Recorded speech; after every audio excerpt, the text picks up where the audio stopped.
Today I'm gonna build a Lego Formula 1 habitat. Hi everyone, welcome back to the channel. I'm here with one of the new recent collectible mini or micro F1 cars that kind of substitute the minifigure, the CMF. Even though there's no minifigure here, you can see it's just a headpiece with a helmet. Anyway, this is of course not the car I wanted to pick up. I'm not sure if I should pronounce this Alpine or Alpine. I haven't followed F1 in a while. Anyway, I think the build is actually pretty fun. And I thought when I bought this could be very interesting, maybe to create some nice F1 vignette or little build. Then one day let's try my luck. I'm going to try to buy another of this car. Guess what I get? Another one of the same. Now you can see here I already strip out of a lot of details because I thought, okay, maybe this is a good opportunity to build a mock around this one and use the parts for this for additional details.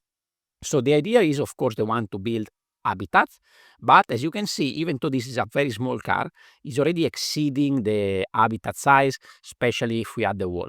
So my idea was to create two habitats, as usual, what I usually do. So they usually connect something like this. Actually, it should be probably like this, but anyway, two habitats and then connect them with an additional one. So the idea is to have the car running here into the pit lane, have a wall over here, and then here have the garage, have the box of this, I don't know what's the name in English, Scuderia. Anyway, the Alpine garage, the Alpine box will be inside here, and then here we're going to have a little bit of pit lane.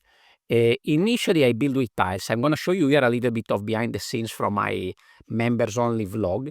Initially, I built with tiles, but the lines were too big, so I decided to brick build everything sideways, and here is the result. So this is exactly the size of two 8x8, of course with the addition of the little extra space of the bracket. In that case, it will make it exactly as big as a 8x8. So here I have a little bit of this blue line on the side, the one that separates the pit lane from the pit wall, I would guess. Here is the place where the car should get their service. And then I also have some tire marks made all with plates. Very simple, straightforward technique, just taking plates. Initially, I was thinking maybe I could add all the tires and all the accessories on the side to have a kind of service, but I realized that the space is already too tiny as it is. So I remove everything from there, and of course no minifigure, because if I take a minifigure just to show you, this is the one, my logo that I printed in one of the Lego stores, you can see that this massive compared to the car. So imagine putting 4 or 5 people or more working around the car. It would be definitely not something that make much sense. Then from there, I need to find something to build on this side wall. So this wall will be open. So imagine a stack of habitat, this will be on the side. I thought I can build a F1 logo, but it didn't work out with the parts that I have because I need to build something diagonal. So I decided to build a map of a track. So this is more or less the map of Monza, which is the Italy GP. Even though this is not an Italian car, but many cars over the years, many F1 races have been done in Monza.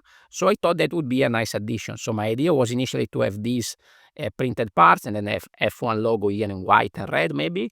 But I couldn't build it, so I decided to pivot and use an elastic band to create more or less the lines of the Monza circuit. I picked that one because I think it's the one a little bit more straightforward to recreate without too many twists and turns. Of course, it's not perfect, but I think it kind of gives the idea. And then I add the Italian flag just to help in recognizing that. Then here at the entrance of the garage, I'm using some printed parts that come from the car. So this one is the one that is here at the back. These two are the ones that are on the side.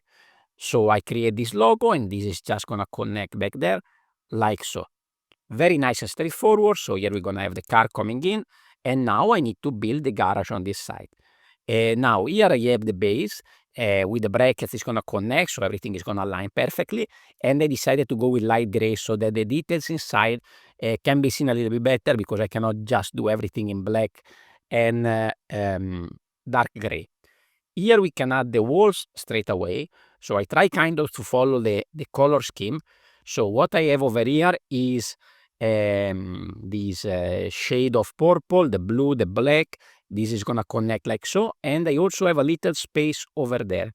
Now, initially here I wanted to create some sort of garage door just at the top, but the Lego garage door are quite big. They would stick out outside of this. Then I decided to use this blade kind of part to make it look like the hint of a garage door coming down. So this is gonna connect here on the side in some weird way.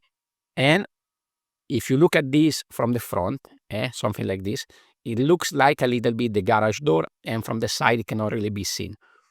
I kept this very thin so we have a better view at the inside of the garage. I have this gap that works nicely around that, but I also wanted to cover it up, so I create this little build of a screen, so they can watch the race or look at the data, whatever they do, in a box during the races. So this is gonna connect like that, and we cover up that gap. Here, of course, we just need a finishing touch, which is completing the color scheme and also leaving the space on top, a few studs, so that we can connect, if we want to, some other habitats and create a stack. This side, of course, is going to be open, but you can potentially stack an habitat here, and then you can build more on the side if you want to. Now that I look at this, actually, it would be nice to collect all of this and have a little landscape kind of pit lane, creating all the garage of all the different cars. Probably to do that with all the details, you will need 2 of each of these, but I think it could be an interesting build. Or I think if you collect a few of those, you can create some little pieces of track with some cars or an accident or the starting grid. I think you can create some very nice displays with this little car that, anyway, they are not minifigures, so I understand that minifigure collector are disappointed, but I think they're pretty cool, and also kids will love to play this. I think it's a very nice product. Anyway, let's start to add some details over here. You can see I have some blue details on top because I didn't want all this black. Here I'm actually using some part from a Speed Champions Bugatti, so these are stickers, and I thought there could be a nice addition there, maybe some sort of lights or some sort of grill of sort. A little detail over there on top, also because this part will be seen also from the top view. Now let's add some details. So I built a little cart here with for some accessories. We added some wheel, and I added some parts from the car.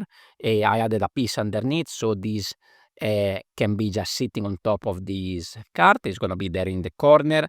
The red also helps to give a little bit of a splash of color. I have a toolbox in dark blue. I didn't have any red one, so I decided to just use this one because I think it makes sense. And then I have this thing. I don't know what this could be, but anyway, it could be a fire extinguisher, or could be another kind of tool that maybe can be found into these kind of places. Now, at the back there, I'm going to add the additional tires that I was planning to put on the side. So here I stacked on a jumper the 2 blue one, and then we have another one here. And I think we can have also one loose like so. So that's why I have the 2 studs there, so we can actually have one of these just sitting there. I think it makes for a nice, interesting look. And over there, I also have a clip to add an additional tool. I would love to put more tools, but also I don't want to make this overcrowded. Then I thought it would be interesting to have a spillover of some sort of oil, which I think makes sense to have in this setting.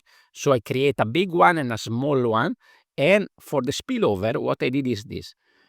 So I have this kind of on piece that is of a softer plastic. So I just stick into the bucket, and then I added a bracket to keep the connection. Otherwise, the bucket will roll over everywhere. Because I didn't like the view of the bracket, let me put it in focus a little bit. I connect the front part of this that I was planning anyway to put in the center there with an additional piece, so that will hide a little bit the bracket. So the idea is that then I can connect this over here on an angle, and this will make an interesting view also of the inside of the garage. Now this is going to be something like that. We have the spillover over here on the side that gives a nice additional details, I think. Now this is how it looks without the car. This is how it looks with the car. I'm very, very happy with the result, and actually I think it would be actually quite nice to have a few more of these to create some more interesting display. Maybe it's a bit too much to create a whole display like this for all the cars. It would be too big, but it's something that some people, F1 fan, can consider as a way to display all these micro F1 car. Let me know what your thoughts are about this one. If you want to see some more proper minifigure habitat, you can check out the last one that I built, that I think it was the football player and the hazmat suit guy. The link is here on screen, so you can click and go and check it out.